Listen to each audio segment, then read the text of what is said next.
amigos con vosotros, La Bandeira y Valerón.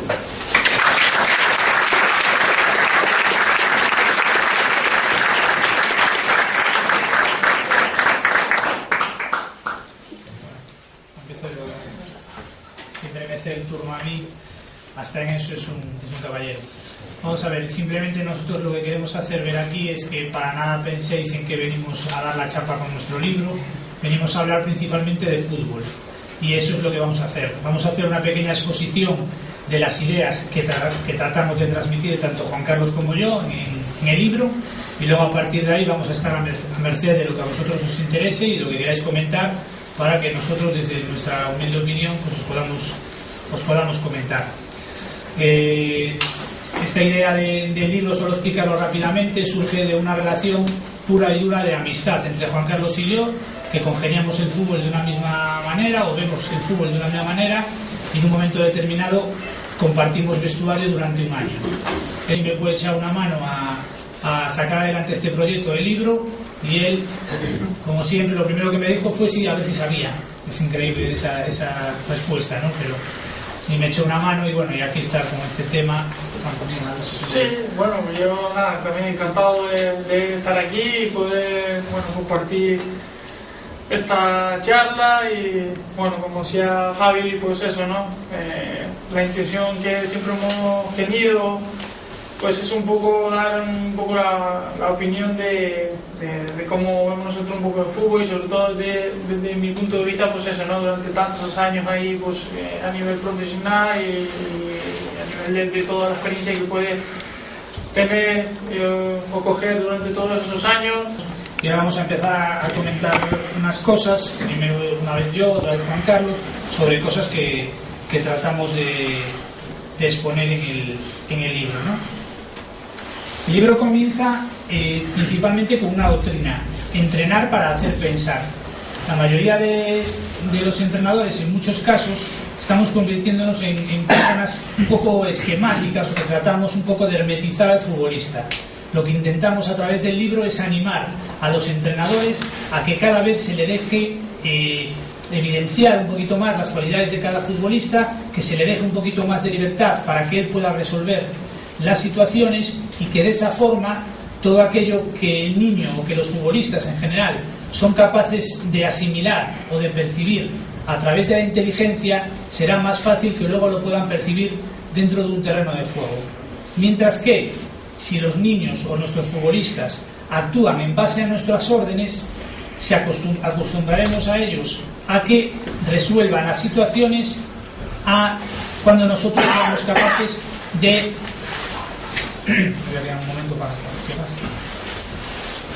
que nosotros seamos capaces de que ellos no se acostumbren a nuestras órdenes y puedan buscar las soluciones por sí mismos, orientados siempre por el entrenador, pero no obligado en todo momento por el entrenador. Es decir, tratar de que el futbolista entienda el juego. Ese es uno de los primeros puntos que vemos.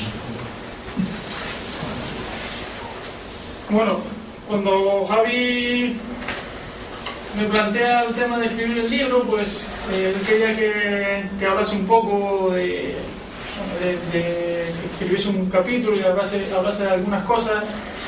Y bueno, como habíamos estado mucho tiempo hablando de fútbol, cosas que los dos habíamos hablado, cosas que yo le decía, pues él más o menos pues intentó pues que hablara de cosas que él consideraba importantes para sobre todo todos los entrenadores, toda la gente de fútbol, ¿no?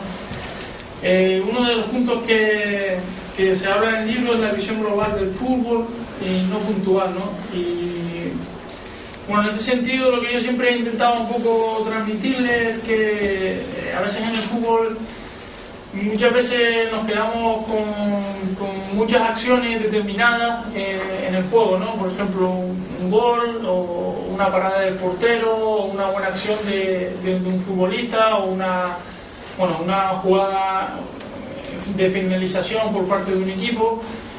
Y entonces yo creo que es muy importante reflexionar sobre un poco qué es lo que pasa antes de esa acción, ¿no? O sea, qué es lo que nos ha llevado a que, por ejemplo, pues un delantero se haya quedado solo delante del portero, o qué nos ha llevado a que se haya producido ese gol, o qué nos ha llevado a que nuestro portero haya hecho una parada, ¿no?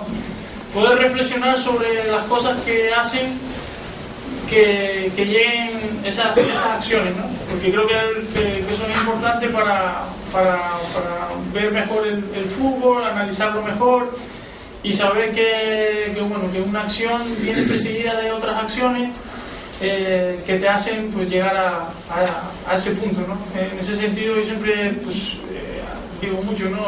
Buscar esos desequilibrios para que luego aparezcan los espacios para poder poner en dificultad al contrario, ¿no?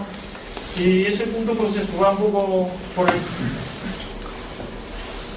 Otra de las cosas que queremos enfatizar es que muchas veces el entrenador, cuando está en casa, programa sin tener en cuenta lo que son sus futbolistas. Es decir, programa en virtud de lo que él quiere llegar a realizar, no de lo que son capaces de llegar a percibir o realizar sus futbolistas.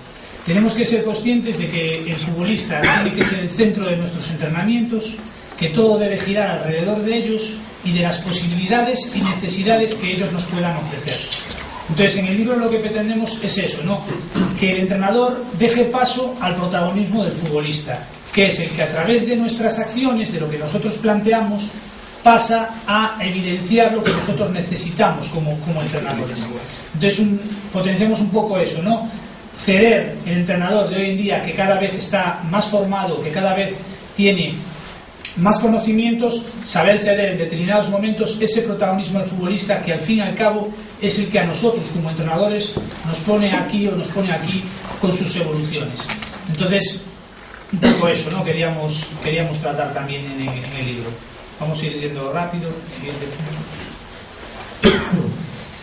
Bueno, otro de los puntos que tenemos aquí es seleccionar el sistema y el estilo de juego después de conocer a los futbolistas. Yo creo que esto es una cosa que seguramente pues tiene bastante sentido común y que todo el mundo pues lo ve pues normal, ¿no? Pero sí que es verdad que yo me he encontrado mucho, lo digo por experiencia, tanto a nivel de la base, porque también empecé ahí, y a nivel profesional, pues eso, ¿no? Gente que tenía su estilo y su sistema independientemente de los jugadores que tenía, ¿no? Y yo creo que eso a veces pues puede haber un pequeño conflicto ahí que hace que las cosas no funcionen muy bien, ¿no? Porque yo considero que los jugadores, las características de los jugadores son los que te van a permitir pues desarrollar lo que tú quieres hacer en el campo, ¿no? Y evidentemente pues si quieres jugar de una manera y tus futbolistas no tienen esas características, pues al final algo no va a funcionar, ¿no? Y bueno, un poco iba por ahí este punto que bueno, que yo creo que más o menos todo el mundo estará de acuerdo, pero que luego lo ves y has vivido situaciones en las que pasan, ¿no? En las que ves que muchos entrenadores intentan adaptar al jugador a su sistema en vez de el entrenador adaptar su sistema al jugador, ¿no? Otro punto del que hablamos es cómo debe ser un poco la mecánica de trabajo con el futbolista. Muchas veces en la base, yo por mi experiencia, siempre hay el típico dilema, ¿no? De si entrenamos para ganar, entrenamos para formar. Yo soy de la opinión de que se pueden hacer las dos cosas siempre que se tenga en cuenta qué es lo prioritario.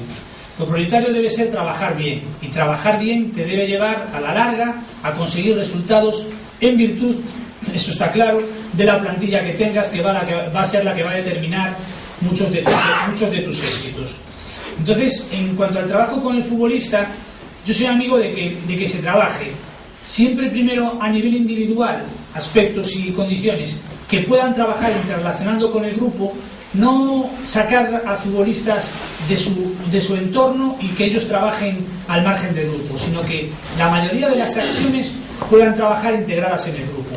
Nosotros en el libro exponemos una serie de tareas en las cuales a lo mejor el centro de nuestro trabajo es el delantero o es el mediocentro, pero todos sus compañeros interrelacionan con él. Bien los compañeros de su propia línea, con una relación intralínea, y bien con relación entre distintos compañeros de distintas líneas con una relación interlíneas. Todo eso, ese trabajo, te va a hacer que el futbolista vaya poco a poco entendiendo el grupo, el juego. Y eso hace que ese primer trabajo que haces individual, interaccionando con los demás, lo puedas desarrollar de forma grupal, bien por líneas o bien interaccionando por líneas, para llevarlo después al colectivo. O, hace poco fui a una charla que también me pareció interesante, que tú puedes buscar el otro punto de vista. Es decir, tú puedes empezar desde el todo, entrenando con el futbolista desde el todo, para que él comprenda el juego, y luego perfeccionar ese tipo de trabajo en espacios más particulares, en espacios más concentrados, en donde ellos puedan llegar a perfeccionar, pero una vez después de haber percibido el juego en general. Entonces, jugando con esas cosas, en el libro lo que hacemos es intentamos que vosotros juguéis con ello y veáis qué es lo que más adecua a los futbolistas con los que vosotros trabajáis en cada momento.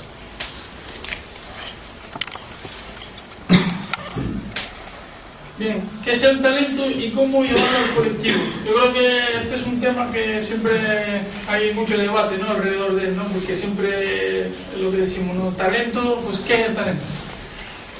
Es muy relativo todo esto, ¿no? El talento, ¿no? Siempre asociamos mucho el talento al jugador habilidoso, al jugador que maneja bien el balón y bueno, seguramente muchos estaréis de acuerdo que el talento pues va más allá, ¿no? El talento nosotros consideramos que es el jugador que es capaz de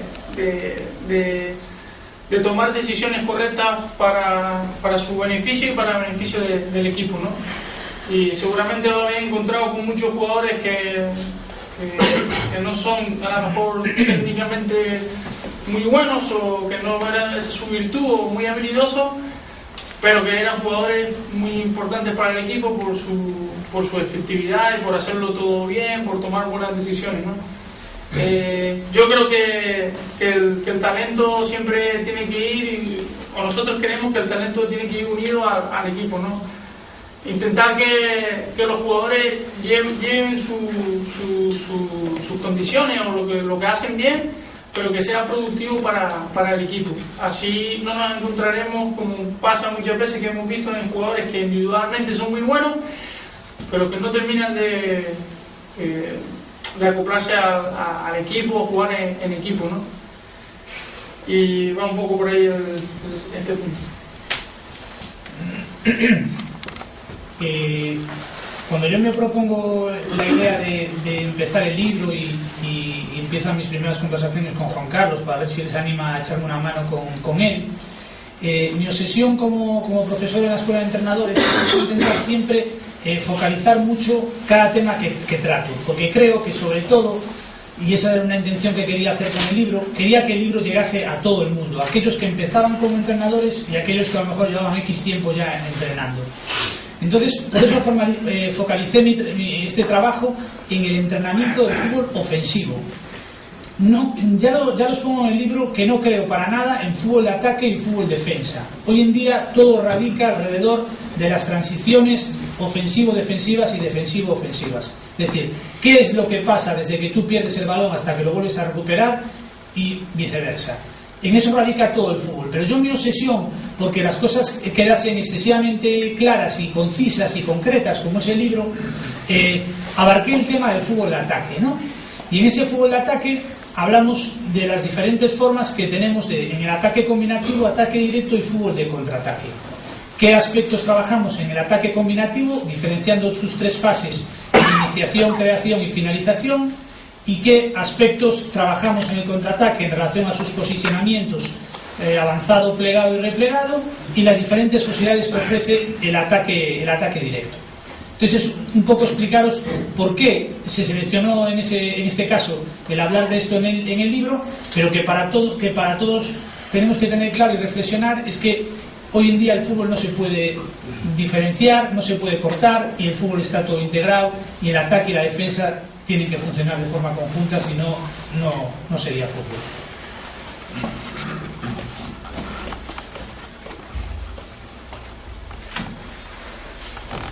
Bueno, otro de los puntos, la base se construye a través de la paciencia. Pues, bueno, imaginaros, ¿no? Nosotros, Javi lleva yo estuve muchos años en la cantera del Depor y bueno, es algo que a mí siempre me apasiona, ¿no? Hablar o ver mucho fútbol base, mucha gente joven, porque bueno, ahí es donde está el futuro de nuestros futbolistas, de los futbolistas que van a ser los profesionales, ¿no? Una de las cosas que nosotros queríamos transmitir es un poco la idea de eso, ¿no? De dar tiempo a los futbolistas para que vayan creciendo y que cuando se hacen las cosas bien, pues tienes ese tiempo y lo que pasa muchas veces cuando las cosas no se hacen muy bien es que muchas veces te encuentras muchos futbolistas que por necesidad pues tienen que ir subiendo de categoría, incluso suben al primer equipo por necesidad y eso a veces crea una situación difícil para el futbolista que está saliendo, ¿no? Cuando no está preparado para salir o sale antes de tiempo, ¿no? Creemos que es algo muy importante tener en cuenta pues todo esto, ¿no? Todo lo que tiene que ver con darle tiempo a los jugadores para ir creciendo. Hay muchos jugadores que tienen la capacidad de crecer antes que otros y sobre todo yo lo que más hablo de esto es por la experiencia que yo tuve, ¿no? Bueno, la experiencia que tuve yo en las categorías inferiores. Como muchas veces cuando hablo con futbolistas jóvenes, incluso me acuerdo cuando estábamos haciendo las prácticas que algunas veces hablaba con los chicos y yo les decía, mira, yo fui suplente también en Las Palmas, cuando estaba en el juvenil. Yo cuando llegué al juvenil de Las Palmas venía a jugar en un equipo de pueblo, la Guinea, y me costó muchísimo coger el ritmo, me costó muchísimo adaptarme, ¿no? Entonces tuve que tener mi tiempo para adaptarme a esa situación y cuando estás empezando pues pasa por una serie de situaciones que pasan todos los futbolistas, ¿no? Y bueno, hay que saber estar preparado para eso, el futbolista primero y después todas las personas que están alrededor de ese jugador que está creciendo, ¿no? Para ponerlo en el marco ideal para que él vaya desarrollando su fútbol y que nunca se vea en una situación en la que no está preparado para competir, porque ahí lo que hacemos es que normalmente se pueda perder ese jugador, ¿no? Y bueno, esa era un poco la reflexión de este punto. Esta es una frase que aparece en el libro: el entrenador no se copia ni se plagia, se autoconstruye y se autotransforma. Y lo que pretendemos con ello decir es que yo eché la vista atrás cuando empecé como entrenador y la verdad que, bueno, toda la gente que veo aquí que está empezando a entrenar o gente que lleva muchos años entrenando, todos sabemos que la experiencia es lo más importante que se adquiere en un entrenador. Cuando uno empieza te das cuenta con el paso de los años de la cantidad de cosas que hacías mal y que aún encima esa prepotencia que tiene a veces la juventud y que yo la tuve en su momento de creer que lo sabemos todo te lleva a no mirar alrededor y pensar que solo lo que estás haciendo tú es lo que realmente es importante. Y con eso lo que pretendemos en el libro es, bajo ningún concepto, tanto las exposiciones que hace Juan Carlos como las que hago yo, no pretenden dogmatizar sobre nada, no pretenden decir que esto se hace así porque sí, sino es una posibilidad más, una invitación a la reflexión, a la crítica, a que vosotros os cuestionéis lo que estáis haciendo, a que os cuestionéis lo que se os dice, a que os cuestionéis en todo momento toda la información que recibís como entrenadores, porque recibiréis mucha como estamos recibiendo hoy en día todos. Y ese proceso de autotransformación constante es para mí lo que hace crecer un entrenador. Ese entrenador que es capaz de llegar a su casa y hacer una autocrítica sin pensar que solo los futbolistas son los culpables de su mala actuación o de que el equipo no estuvo adecuado o lo que sea. Esa capacidad autocrítica te hace crecer como entrenador y te invita a reflexionar. Y eso os invitamos nosotros a lo largo durante todo el libro, pretendemos decir eso, ¿no?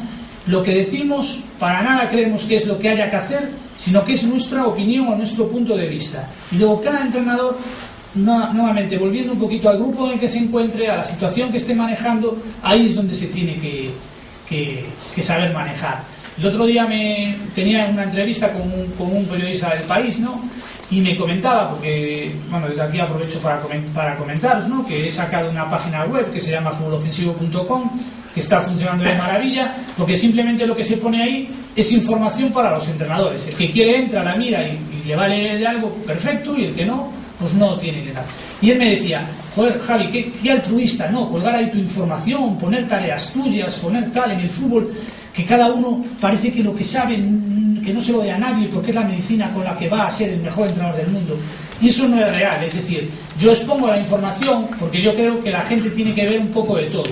Y luego lo que realmente le va a dar a cada entrenador el ser buen entrenador o regular entrenador o mejor entrenador o lo que sea, es el contacto con el grupo, el saber a eso, el saber que esa información que está adquiriendo de todos lados, la sepa transmitir, sepa discriminar información y transmitir al grupo.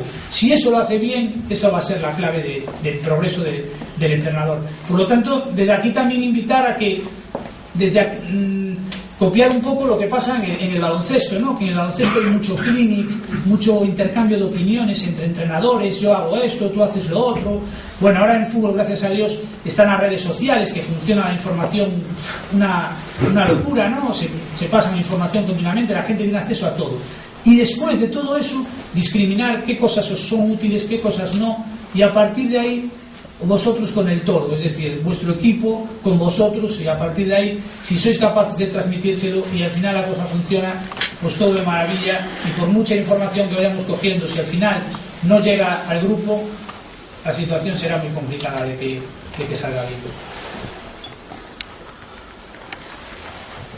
El orden es la base del fútbol. Eso es una de las que más me gusta y de las que más nos gusta a nosotros, ¿no? Yo creo que seguramente todos estarán de acuerdo que el orden dentro de un equipo marca mucho, pues, todo, ¿no? Cuando tú tienes las piezas bien ubicadas dentro del tablero y sobre todo están bien puestas para que el juego se pueda desarrollar, pues todo funciona mucho mejor, ¿no? Y en el fútbol, pues lo bonito también que tiene el fútbol es que existen tantos desequilibrios, ¿no? Un equipo siempre intenta desequilibrar al otro y el otro equipo pues al igual, ¿no? Y yo creo que muchas veces en muchos partidos, por la experiencia que he tenido yo y situaciones que he vivido, el equipo que suele ser más ordenado es el que al final saca mejor rendimiento. Cuando estás bien ordenado dentro del campo, surgen las situaciones y el fútbol fluye, ¿no? Y a veces cuando no tienes ese orden, pues es cuando se produce más desequilibrio y es lo que hace a veces tener más problemas, ¿no? En ese sentido, pues tampoco hay mucho que decir y sí, bueno, ahora pues, cualquier cosa que tengáis para preguntar, que tenga que ver con eso. Usted comentarás, Juan, lo que a veces el entrenador desde el vestuario, seleccionando los futbolistas, sí, es clave para marcar ese gol, ¿no? Es verdad, eso es una de las cosas que siempre hablábamos con Javi, ¿no? Que muchas veces es evidente que tú como entrenador vas a darle orden al equipo dependiendo de los jugadores que utilices, ¿no? Porque es evidente que si quieres darle orden a un equipo y juegas con jugadores que a lo mejor no saben interpretar ese orden dentro del campo, a veces cuando te ves un poco pues diciendo algo no funciona, ¿no? Y a lo mejor estás mirando demasiado mucho a que ese jugador no está haciendo lo que tú quieres y no eres capaz de reflexionar y decir es que a lo mejor no sabe hacer lo que yo le pido o no sabe entender o interpretar el juego como a mí me gustaría, ¿no? Eso es una de las cosas que siempre hablábamos mucho y que tiene que ver mucho todo lo que hablamos, ¿no? Que lo que nos gustaría un poco hacer ver al entrenador es que reflexione un poco sobre todo en conocer mejor a tus jugadores para poder mejorar el juego, ¿no? Y saber que hay jugadores que podrán hacer lo que tú quieres y hay otros que por mucho que quieran no van a poder interpretar ese juego, ¿no? Entonces es importante tener esa reflexión, ¿no? Y nada, pues ahora ya, cuando vosotros queráis, ya visteis que fuimos rápidos, como dijimos, no venimos aquí para...